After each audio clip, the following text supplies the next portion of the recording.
राधे कृष्णा। आज की वीडियो में आपको सुनाऊंगी बृहस्पतिवार की कथा। बहुत सुंदर कथा है और बहुत ही फलदायी है। तो चलिए सुनते हैं कथा। भारतवर्ष में एक प्रतापी और दानी राजा राज्य करता था। वह नित्य गरीबों और ब्राह्मणों की सहायता करता था। यह बात उसकी रानी को अच्छी नहीं लगती थी। वह न ही गरीबों को दान देती और न ही भगवान का पूजन करती थी और राजा को भी दान देने से मना किया करती थी। एक दिन राजा शिकार खेलने के लिए वन को गए हुए थे, तो रानी महल में अकेली थी। उसी समय बृहस्पति देव साधु वेश में राजा के महल में भिक्षा लेने के लिए गए और भिक्षा मांगी।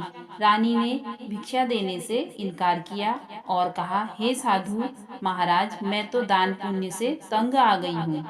मेरा पति सारा धन लुटाते रहते हैं। मेरी इच्छा है कि हमारा धन नष्ट हो जाए, फिर न रहेगा बांस और न बजेगी बांसुरी। साधु ने कहा, देवी तुम तो बड़ी विचित्र हो।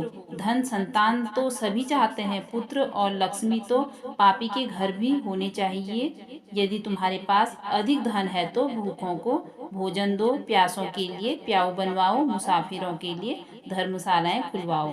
जो निर्धन अपनी कुंवारी कन्याओं का विवाह नहीं कर सकते, उनका विवाह करा दो।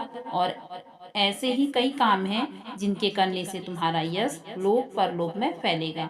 परंतु रानी पर उपदेश का कोई प्रभाव न पड़ा। वह बोली, महाराज आप मुझे कुछ न समझाएं। मैं ऐसा धन नहीं चाहती जो हर जगह बांटती फिरूं। साधु ने उत्तर दिया, यदि तुम्हारी ऐसी इच्छा है तो तथास्तु। तुम ऐसा करना कि बृहस्पतिवार को घर लीपकर पीली मिट्टी से अपना सिर धोकर स्नान करना, भट्टी चढ़ाकर कपड़े धोना। ऐसा करने से आपका सारा धन नष्ट हो जाएगा। इतना कहकर वह साधु महाराज वहां से आलोक हो गए। साधु के अनुसार कई बातों को पूरा करते हुए रानी को केवल 3 बृहस्पतिवार ही बीते थे कि उसकी समस्त धन संपत्ति नष्ट हो गई। भोजन के लिए राजा का परिवार तरसने लगा। तब एक दिन राजा ने रानी से बोला कि हे रानी, तुम यहीं रहो, मैं दूसरे देश को जाता हूँ, क्योंकि यहाँ पर सभी लोग मुझे जानते हैं, इसलिए मैं कोई छोटा कार्य नहीं कर सकता। ऐसा कहकर राजा परदेश चला गया। वहाँ वह जंगल से लकड़ी काट कर लाता और शहर में बेचता। इस तरह वह अपना जीवन व्यतीत करने लगा। इधर राजा के परदेश जाते ही रानी और दासी दुखी रहने लगे।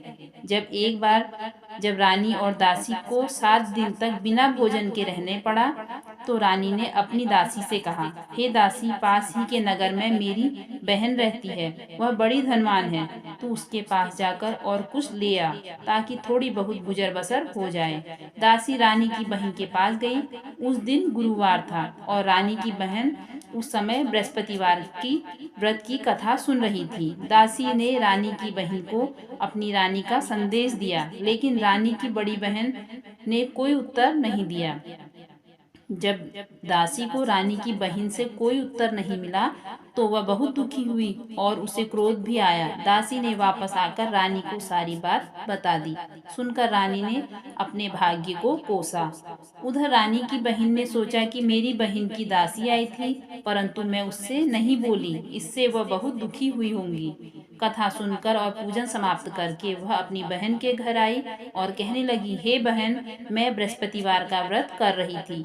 तुम्हारी दासी मेरे घर आई थी, परंतु जब तक कथा होती है तब तक न तो उठते हैं और नहीं बोलते हैं, इसलिए मैं नहीं बोली। कहो दासी क्यों गई थी? रानी बोली, बहन तुमसे क्या छिपाऊं, हमारे घर में खाने तक को अनाज नहीं था। ऐसा कहते कहते रानी की आंखें भर आई। उसने दासी समेत पिछले 7 दिनों से भूखे रहने तक की बात अपनी बहन को विस्तार पूर्वक सुना दी। रानी की बहन बोली, देखो बहन, भगवान बृहस्पति देव सबकी मनोकामना को पूर्ण करते हैं। देखो शायद तुम्हारे घर में अनाज रखा हो।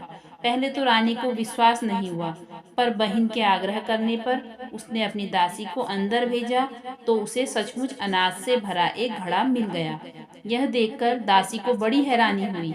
दासी रानी से कहने लगी, हे रानी, जब हमको भोजन नहीं मिलता तो हम व्रत ही तो करते हैं, इसलिए क्यों न इनसे व्रत और कथा की विधि पूछ ली जाए, ताकि हम भी व्रत कर सकें। तब रानी ने अपनी बहन से बृहस्पतिवार व्रत के बारे में पूछा। उसकी बहन ने बताया, बृहस्पतिवार के व्रत में चने की दाल और मुनक्का से विष्णु भगवान का केले की जड़ में पूजन करें तथा दीपक जलाएं, व्रत कथा सुनें और पीला भोजन ही करें। इससे बृहस्पति देव प्रसन्न होते हैं। व्रत और पूजन विधि बताकर रानी की बहन अपने घर को लौट गई। 7 दिन के बाद जब गुरुवार आया तो रानी और दासी ने व्रत रखा। गुड़साल में जाकर चना और गुड़ लेकर आई। फिर उससे केले की जड़ तथा विष्णु भगवान का पूजन किया। अब पीला भोजन कहाँ से आए, इस बात को लेकर दोनों बहुत दुखी थे। क्योंकि उन्होंने व्रत रखा था, इसलिए बृहस्पति देव उनसे प्रसन्न थे।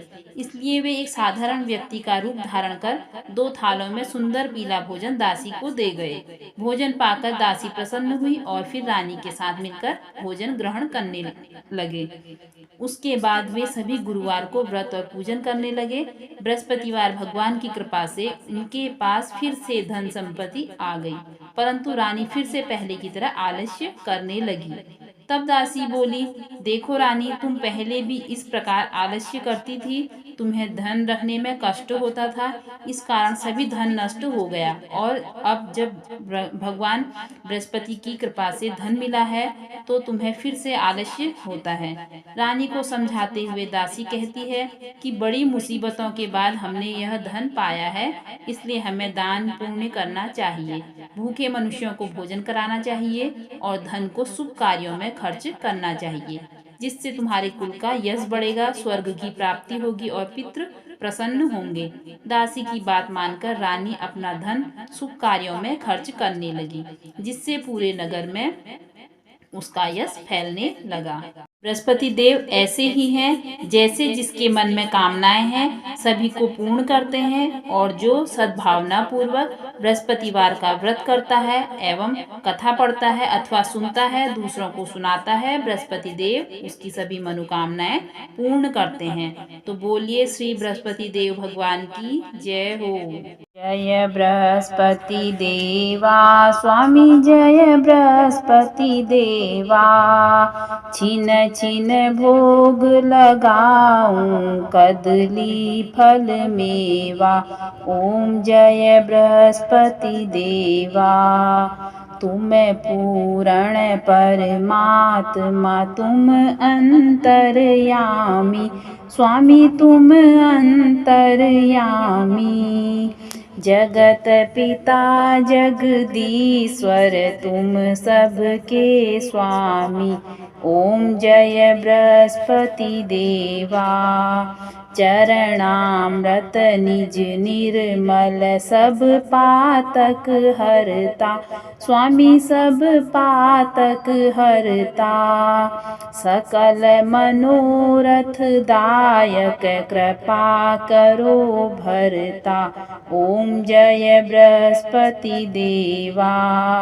तन मन धन अर्पण कर, जो जन शरण पड़े, स्वामी जो जन शरण पड़े।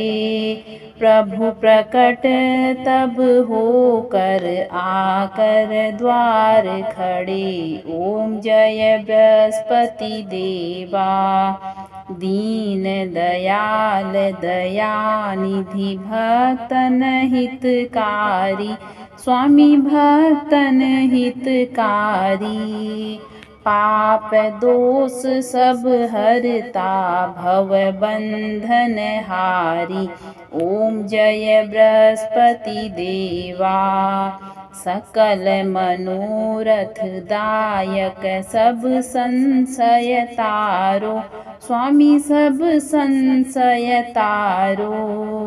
विषय विकार मिटाओ, संतन सुखकारी। ओम जय बृहस्पति देवा। जो कोई आरती तेरी प्रेम सहित गावे, स्वामी प्रेम सहित गावे। ज्येष्ठानंद बंद सो निश्चय पावे। ओम जय बृहस्पति देवा।